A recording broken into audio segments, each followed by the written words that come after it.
Aloha, everyone, and welcome to the Brass Monkey Tiki podcast. Great to be here. Imagine stepping into a world where the lines between story and reality just blur. A place you've maybe only dreamed of visiting. And now it's brought to life with, well, incredible detail.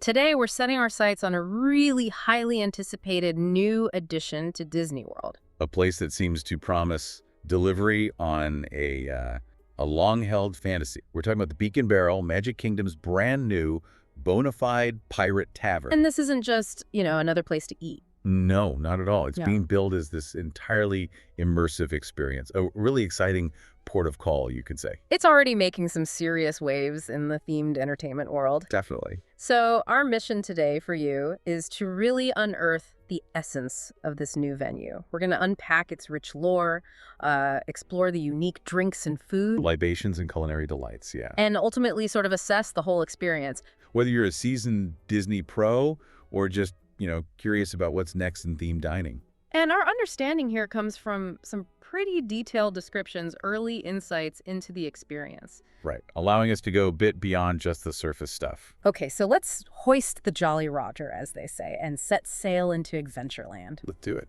Well, the positioning itself tells a story, doesn't it? It's tucked away deep in Adventureland. Right next to Pirates of the Caribbean. Exactly. The iconic ride. And it's not just some random spot they found. No. No, it directly takes over the space that used to be the Pirates League. You remember that? Oh, yeah, the makeover place. Right. That and also part of an adjacent gift shop. So right away, that signals this deep connection to the existing story. It makes it feel less like something just kind of plopped down. Precisely.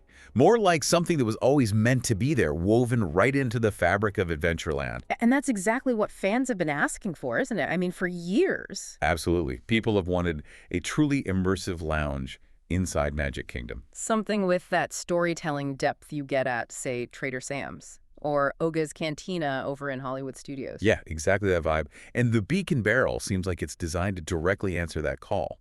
It's delivering on that long-awaited dream. But, with all that anticipation, is there a risk?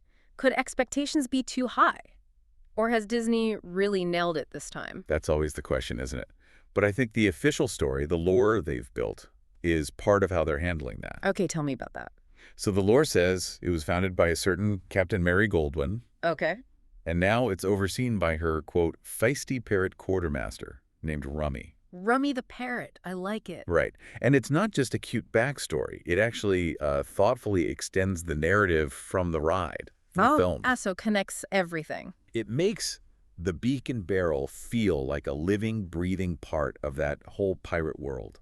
It's like a narrative seed, inviting you, the guest, to step in and become part of the story. So you're not just visiting, you're kind of participating. Exactly. It feels like a shift towards participatory immersion, maybe even a step beyond places like Oga's in that respect. That's really interesting. What really grabs me, though, is how the Imagineers actually create that lived-in, aged feel in a brand new building. How do they pull that off? It's all about the meticulous details, isn't it? Yeah. And the conceptual layering. They're not just decorating a room. They're world building. Exactly. And that lived-in feel, it's apparently detailed across 3 distinct areas inside. 3 areas, okay. Yeah, which is smart. It gives you different kinds of experiences, different levels of immersion, not just one big room. Each space has its own little story. All right, so walk us through them. Where do you probably end up first? You'll likely first hit the mess. The mess sounds appropriate. Right. It's described as the main communal area. Very lively. Picture long weathered tables, maybe candles, dripping racks everywhere. Classic pirate tavern look. Totally. And apparently a really dramatic skull-shaped bar. That's going to be an Instagram spot for sure. Oh, definitely. And this is where you'll be like front and center for all the action. The in-character cast members doing their thing. Sounds like the place to be if you want energy. What if you want something a bit quieter? Then you might seek out the captain's quarters. Yeah. This is described as more subdued, maybe a bit more private feeling. Okay. The theme here is it's the private residence of a former Spanish comandante, but now it's been scarred by pirate mischief. Nice touch. What's it look like?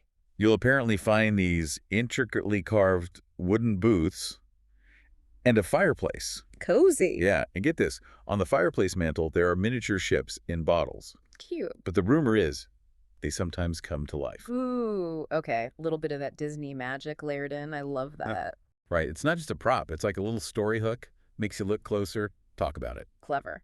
And the third space. The third one is the Mapmaker's room. Intriguing. Yeah, picture rolled up maps, maybe some ink spills, secrets kind of waiting to be found.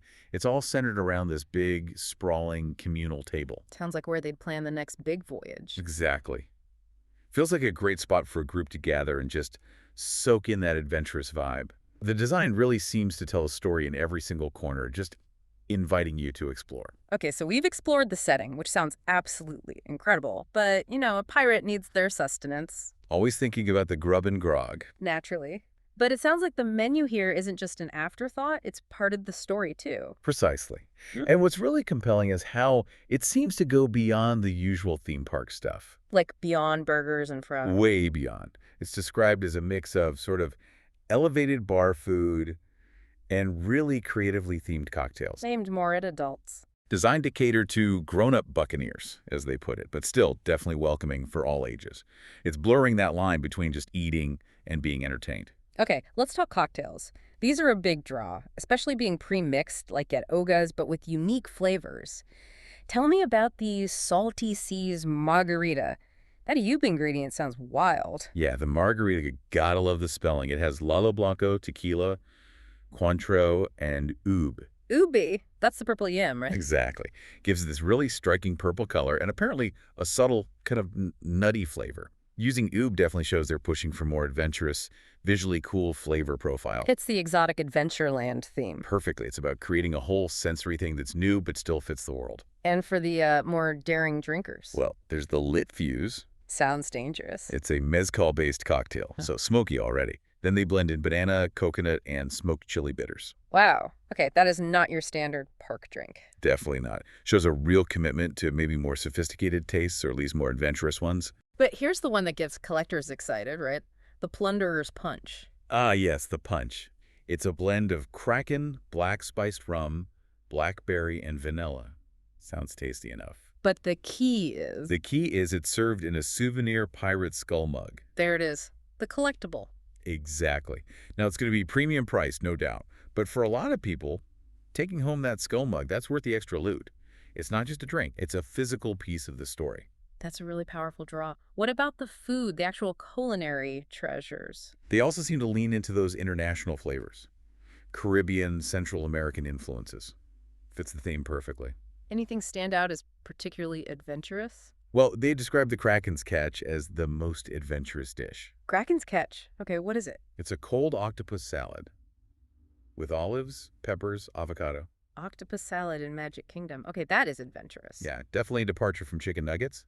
Shows they're serious about a unique dining experience. And maybe something a bit more familiar or good for sharing. You might go for the Cook's corn griddle cakes. Sounds good. They're described as warm corn cakes stuffed with cheese. And you can get them with either chipotle chicken or roasted corn.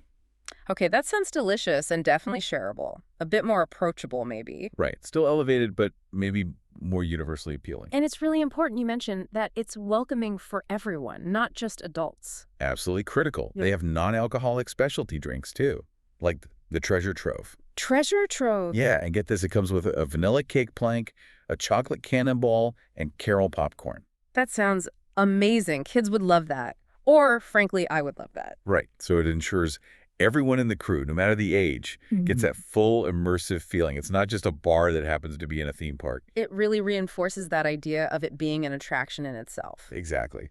So we've talked lore, design, food, drinks. It all sounds incredible on paper.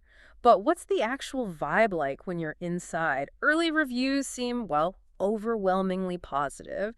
Yeah, they really do. Lots of comparisons to Oga's Cantina, which is, high praise in this world. Definitely sets a high bar. So what makes Beak and Barrel stand out? What makes it so immersive? A huge part of it seems to be the cast members. They are apparently fully in character. Not just saying ahoy. Not just saying ahoy. Imagine, like, a cast member maybe challenges you to a quick pirate riddle. Yeah. Or they subtly weave some story about Rummy the parrot into their chat while taking your order. Oh, wow. So each visit could be slightly different. That's the idea. It moves from just generic theme park interaction to something more like bespoke, on-the-fly storytelling. That's where the real magic of immersion happens. They're not just servers, they're performers. The performers, interactors, yeah. Drawing you right into the story with playful banter, impromptu sing-alongs, maybe even spontaneous pirate encounters. That sounds fantastic. Really brings the place alive. Okay, let's get practical for a minute if you're planning a visit. Right. Need to know stuff. The lounge capacity is around 197 people, which isn't huge considering the park. No, it's fairly intimate. And given the buzz, reservations are going to be strongly recommended. Like, essential, probably. Oh, absolutely. You likely won't just wander in, especially not at first. Got to plan ahead. And here's a really crucial detail. Tells you a lot about the expected demand. What's that? There's a 45-minute time limit per party. Ah, the Oga's Cantina model again. Exactly. It's purely to manage the crowds, make sure as many people as possible get a chance to see it. Which makes sense. Well, it means you can't just, settle in for hours. Right, you can't linger all afternoon. It does mean the turnover allows more people to get that taste of the experience. Hopefully without feeling too rushed while you're actually in there. Yeah, that 45-minute limit is interesting. It's a clear sign of how popular they expect it to be, but does it maybe kind of work against that deep immersion? That feeling of just soaking it all in? It's definitely a balancing act, but I think Disney's betting on the quality of that 45 minutes. Concentrated immersion? Yeah, exactly. By making it so dynamic, so interactive, with the cast members constantly engaging you. Yeah. The idea is that even 45 minutes feels packed with story and atmosphere. So it's a strategic choice. Maximize access while keeping the energy high. Seems like it. Keeps the excitement up, keeps the line moving, theoretically. Okay, so what does this all boil down to for you, our listener? The bottom line seems pretty clear. Yeah. The Beak and Barrel isn't just another place to get a drink. It's really positioned as an attraction in its own right.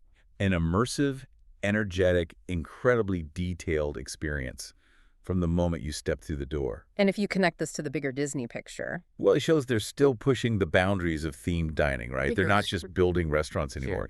They're crafting these fully realized, participatory story environments, places that extend existing worlds and create new, interactive ones. It feels like a significant evolution in how they think about engaging with us, the guests. Totally agree. So if you're a pirate fan, or just love that tropical Adventureland vibe, and you're heading to Magic Kingdom, prepare to be swept away, sounds like. Yeah, the Beak and Barrel looks like an absolute must-do. All right, so as we sail away from the Beak and Barrel, let's just quickly recap. We've got masterful storytelling. Yep. Weaving into the existing Pirates lore. Unique food and drinks, definitely not your standard fare. Adventurous cocktails, collectible mugs, the whole bit. And that highly interactive cast member experience, which sounds like the real secret sauce. Bringing the whole thing to life. Whether you're actually planning a trip or you're just fascinated by themed entertainment or, like uncovering these new insights. It definitely feels like a big step forward. For sure. Yeah. We've seen how they're blending that deep lore, the interactive characters, even practical things like the time limit. All seemingly working together to manage the popularity, but also maybe enhance the immersion itself. It's a fascinating approach. Which leaves us with this final thought for you to mull over. With places like the Beak and Barrel successfully mixing deep story, specific character interactions, and even those time limits. What does this suggest about the future? Yeah. How will theme parks immerse us next? Are we seeing the next evolution of themed dining, moving towards these entirely visitable, fictional places that kind of demand our active participation? And what does that mean for how we visit fictional worlds going forward? Does it change our expectations? Something to think about. We definitely can't wait to see what adventures lie ahead for themed entertainment. Don't forget to like, subscribe, and swing back next week for another Tiki Tale.